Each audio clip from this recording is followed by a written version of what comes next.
First event. When I was 12, my father got up in the middle of the night before Easter morning and just decided to go take his own life on the side of the road in his parked car. He showed no signs that were readable. Evidently, he was getting paranoid, thought my mom was going to divorce him, thought he had no friends, placed a breakable object on a higher shelf so it wouldn't fall off the lower table. It fell. Got furious at me for not being able to find the band-aids in the first aid cabinet for my sister's paper cut. Just weird stuff. My mother, who had always been a mental health forward, let's get you help woman due to her child family experiences, has never been able to fully process everything. She never noticed signs either. Most paranoid people don't just up and choose to pass on. My dad had a recliner, which was brought up to my bedroom when my mom wanted to redo my room when I was 13. We aren't of the mindset, or weren't, that an object that belonged to the now deceased is cursed or anything. I was just pleased to have something that was my dad's. He marinated in that chair every single day for hours. Fast forward to the inability to even look at that chair, or sometimes not be able to look away from it. Not because I'm sad, but because something was off. I felt like I was being watched unless I sat in it. I even tried to sleep in it, because the creepiness wasn't present from that perspective. It felt absolutely weird, like it was watching me. It was just a black recliner. Then about midway through high school, the chair magically felt better one day. No weird vibes. But then, my walk-in closet felt wrong. The door had to be shut at all times. For context, you'd think a walk-in closet was great, especially for a teenage girl, but it was actually just the enclosed hallway to the attic, where every holiday, family would come haul decorations out of the attic and through my closet and room. I thought I just didn't like my closet because no one really likes an attic. It came to the point where I kind of just stopped hanging up my clothes and only opened my closet when requested to. I told no one that my closet felt wrong, but when I had friends over to spend the night and they wanted to change, my closet was the prime privacy location, and for over a year, these friends kept it between themselves that they hated my closet and felt watched. When I learned that, I felt relieved and expressed that I hated it too. We tried to joke about it and even made up that a demon lives in there, but it's fine because my closet is such a mess that we'd hear him tripping over something if he ever tried to come out. All throughout this creepy closet endeavor, I had what I attributed to night terrors. Most nights, I would wake up and not be able to move, or I'd feel something playing with my hair and not be able to open my eyes. One time, I thought I saw my little sister standing in front of my bed, and I was about to ask her what she wanted, when I remembered she was at a friend's house. I closed my eyes and prayed and cried myself to sleep. The second event. Terrifying nights and weird closets were a thing until I graduated high school and went off to college. While in college, I slept great, nothing ever creepy happened, and all those closets were fine. Then one night, my sophomore year, I know I was awake. I hear this creepy grown-ass man voice like whispering into my ear. It felt like weird bony fingers were touching my ear, and he was specifically and clearly saying goodbye forever. That's it. Thought I dreamt it, but my Fitbit clearly stated I was awake in the middle of the night for a brief duration of time. I go home on a break after, and suddenly the closet feels great. No issues at all, not spooky. Door would be left open and no bad vibes. The third event. By this point in my life, my mother has remarried, and I have a great stepdad and stepsister, and two little sisters around the same age. My biological sister, Sarah, is at this point 13 herself, and is experiencing severe stomach pains at random points, but no one could figure out the issue. We later figured out it was tied directly to anxiety and depression. She deals with this awful feeling for years, then it just suddenly stops. My stepsister, about 15 at this point, we'll call her Catherine, suddenly gets very closed off. She was dealing with crazy stuff from her mom, and there was a huge backstory of mental abuse on her mom's part, and Munchausen's by proxy. Just wild stuff I could never imagine. Eventually, Catherine was diagnosed with depersonalization and derealization disorder, and was going to a therapist regularly. But she still appeared emotionally tormented and quiet. She pushed away people on purpose. Then at 17, she took her own life in her bedroom at home, with everyone else elsewhere in the house. Then COVID happened a month later, and the whole world shut down. My family was basically stuck in this house that we lived in where my dad passed away. And then 11 years later, my stepsister actually passed away in that house too. How common is it to have this happen to my family twice when they weren't even related, never knew each other? What are the odds? Upon her passing, the hallway her room was in fell off, just like my closet did years before. Something was off. Yes, sad, but there was more to it than that. Our little dog would just bark at the ceiling outside her door. The motion sensor light would go off for no reason. It was horrifying. I pulled my mom and my sister aside and told them everything my brain was putting together, from my dad's death, to the recliner, to the closet, to the goodbye forever comment, to Sarah getting sick, to Catherine further becoming mentally ill, and then eventually her death. They agreed too that something fell off and had been off for years, in a way that suggests another entity was involved. My dad was a truck driver. Could he have picked up some sort of demon or spirit all those years ago? and it just tormented him, then stayed in the house and took turns tormenting everyone else? My mom is super private, and perhaps her being tormented was watching it happen to her husband and then her kids. My stepdad thinks we were actually crazy, but he has stated that he would much prefer not believing a demon drove his daughter to her death, which I understand. We are many years later now. Our family has moved on. There is peace. We are well, but I still think back over my life and wonder what the hell happened to us, to everyone. After I turned 5, a lot of strange things started to happen. Whether it was my age or a coincidence, I don't know. Some could be attributed to dreams, but most were definitely not, as others would experience them too. My mother had rented a house when I was 5. She was a bartender, so she was gone most nights. I had a babysitter from down the street. One time, I was watching TV with the babysitter, and the TV just turned off. She turned it back on and it went off again. She did it again and it stayed on. But after a few minutes, the channels started changing by themselves very quickly. My mom had to find a different babysitter after that, because this one refused to come back. On multiple occasions, I would get stuck in the bathroom. There was no lock on the door. It wasn't warped, and 99% of the time it opened and closed just fine. My mom had to pull the pins and remove the door from the frame sometimes, while other times it would just stop being stuck. My mother and I moved out, but her roommate stayed and would say frequently that things still happened, except that the bathroom door never got stuck anymore. I did find out years later that there was a death in the house. I don't know the circumstances aside from it happening a few months before my mom rented the house. During the same time, I would spend a weekend here and there at my dad's house. Every night I would sleep there.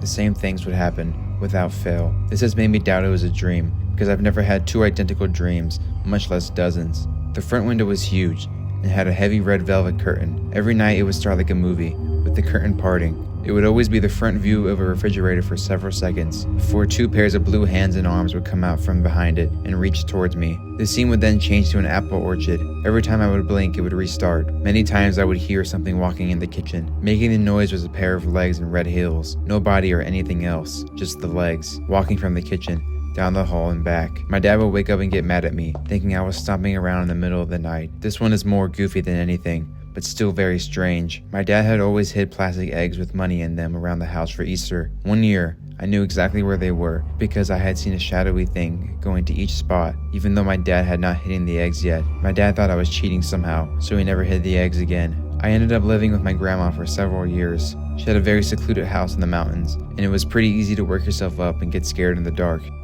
Anytime I would wake up in the middle of the night, I could look out the window and see a man. The driveway was very steep with the house being at the lower end. The man always stood at the top of the driveway on the hill and never moved. My cousins and I liked to play in the trees and drive up riverbeds. One time we were running and one cousin tripped over something. We saw that it was a pretty shoddy looking cross made of branches and rope. Neither of us said anything, but a really uneasy feeling had us running back to the house as quickly as possible. After that, we both could see something moving around in the trees right outside the house. We couldn't tell what it was, but it had a look, kind of like a bubble from a bubble wand, having an almost iridescent shimmer. Sometimes it would appear more solid and white. We could see it both when we were together and alone. For the size and how it moved, I figured it was a cat. Eventually, I moved back in with my mom. At her new house, she always talked about having a really hard time sleeping, like someone was watching her. My neighbor was one of my best friends. She eventually told me things about the house that her mom had told her not to mention. The previous owner had shot herself in the master bedroom because she had cancer and couldn't deal with it anymore. This made a lot of sense with what my mother had said about feeling watched when sleeping. It probably didn't help that my mom bought some of the furniture that was already in the house, including the bed and the mattress, with a big stain that never crossed our minds as being blood. There had also been a large section of carpet removed and replaced. You could easily see the seams. The realtor didn't disclose that info, so I'm sure you can guess how that went. Quite a bit later, I was at my friend's house, and there were 6 of us, pretty much doing a sleepover. When it came time for bed, there was my friend's room upstairs, the couch downstairs, and a guest bedroom in the finished basement. I've been known to snore pretty hard after drinking, so I opted for the guest bedroom as a courtesy. My friend and his neighbor both got weird about it, but didn't say no. That night, I woke up and I saw it was 3:23 a.m.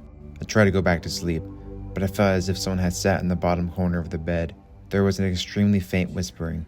I reached out to turn the lamp on, but everything from the nightstand was now on the floor, and I would have had to get up, which was the last thing I wanted to do at that point. I could still see the clock, and it was still 3:23 a.m. It had been longer than 1 minute since I looked at it last, more like 5. I was dead tired, still a bit drunk, and more annoyed than anything. I said as much out loud and told whoever that was to screw off.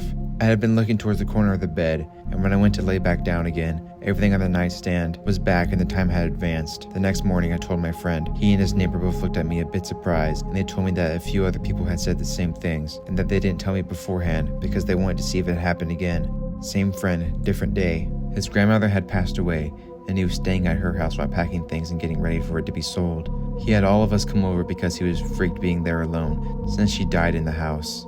His grandma had a really old popcorn machine, and so we hauled it out and were going to watch some movies. We weren't exactly having the most mature conversations, but once it got really bad, the whole machine fell off the counter and landed about 5 feet away. My own apartment at this time started doing the exact same thing as when I was 5, with locking me in the bathroom. This door did have a lock, but after the first time, I replaced the knob with one that didn't, but it still kept happening. After staying in my friend's guest bedroom, no matter where I am, I often feel someone sitting on the corner of my bed and hear the whispers. I could sometimes catch a glimpse out of the corner of my eye that seems like a younger girl sitting Indian style in the corner. I get a feeling from it like she just wants to hang out with someone that knows she's there, though I can't say I love the idea that something followed me. My friend told me that no one who stayed in their guest bedroom since has had anything happen to them. At my current apartment, things happen, but I have at least some idea of why that may be. My apartment is an end unit, so I share 2 walls and the ceiling with another apartment. One wall is shared with the models shown to possible tenants. At night, I can hear music from the model apartment and hear people fighting. After a few months of it, I asked the manager and she got weird about it. She didn't want to tell me anything, but did say there was a death in that unit. You can rent month to month here. She said no one stayed in there for more than 2 months. They decided to switch things and made it a model. I looked it up later and found out it was a man who had shot his daughter and then himself. A few things that have been continuous are seeing figures out of the corner of my eye and hearing what almost sounds like a radio station sometimes, but I can't make out what they are saying or what songs they are playing. The harder I listen, the quieter it gets. When nothing has bothered me to the point of being fearful of it, I do wonder why it has happened and continues to happen so much. At 16 years old, my cousin on my dad's side visited me and my dad. We hadn't seen him in years, but my dad wanted him to work on a construction job downtown in Atlanta. He declined because he already had a job as a truck driver. My dad then asked if he would like to stay for dinner. He said okay. My stepmom went to get groceries for dinner. My dad, my cousin, and I sat and watched TV. After my stepmom got back from the grocery store, she remembered she had forgotten an ingredient. She asked my cousin to go back to the store and grab it. I asked if I can go with him, and he said yes. As we were coming back from the grocery store, I told him something that I had kept to myself for about a week. I told him that I would sneak downstairs at night to play my PlayStation. While I was playing, I would suddenly get the urge that someone was watching me from behind. I never kept my back facing an open area, and whenever I would turn around, I would see a dark shadow figure standing in the back. It scared the living hell out of me, almost blowing my cover for sneaking downstairs at night. And not only that, but my little brother's potty training toy would go off late at night while I was downstairs. The toy only goes off whenever he uses it. It has a metal sensor that presses down and activates. But when I would check the bathroom, the potty would be completely empty. I would get scared, pack my game up, and go back upstairs. But the night after that was the one that scared me the most. As I continued telling my cousin what happened, I explained that the next night truly made me believe something strange was going on. I went to school as usual, got home, did my normal routine, and just relaxed. Everything was completely normal. But that night I couldn't sleep. Something was keeping me awake. When I finally fell asleep, I woke up at around 2 a.m. I still remember it like it was yesterday, and I will never forget the fear that ran through my body that night. When I woke up, I felt it again. Someone was watching me. And no, it wasn't my dad or my little brother. It felt like a tall figure watching me. I don't know who, I don't know what, but all I knew was that if I turned around and looked at that figure, I don't know what would have happened. I might sound a little dramatic, but keep in mind, I was 16. I was laying on my left side with the sheet pulled up to my shoulder. My eyes were wide open, not blinking. Then all of a sudden, I felt pressure on my bed. You know when your parents lean on your bed to talk to you and you roll backwards a little bit? It felt just like that, but it wasn't sudden. It was slow and soft. The only thing going through my mind was that whatever that was knew I was awake, and it wanted me to look at it. So instead of looking, I decided to pull the blanket over my head. My eyes were still wide open under the blanket, and whatever it was kept pushing down further and further, to the point where I was halfway on my left shoulder blade. I don't want to sound dramatic, but the blanket I was using had a tiny hole in it. I took a small peek with my eyes half open, and there was a black figure standing over me.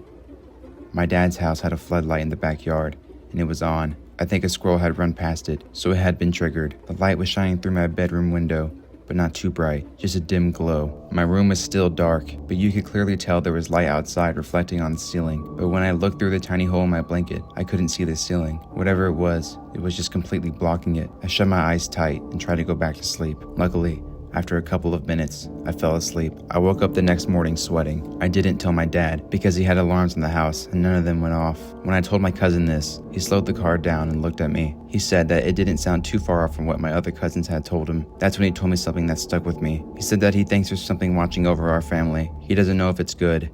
He doesn't know if it's bad. He just knows that our other family members have told him similar stories. I'm not gonna give a cheesy ending like he said not to look at it or anything like that. All he said was, be careful, don't taunt it, don't make fun of it, and don't speak directly to it. Just ignore it.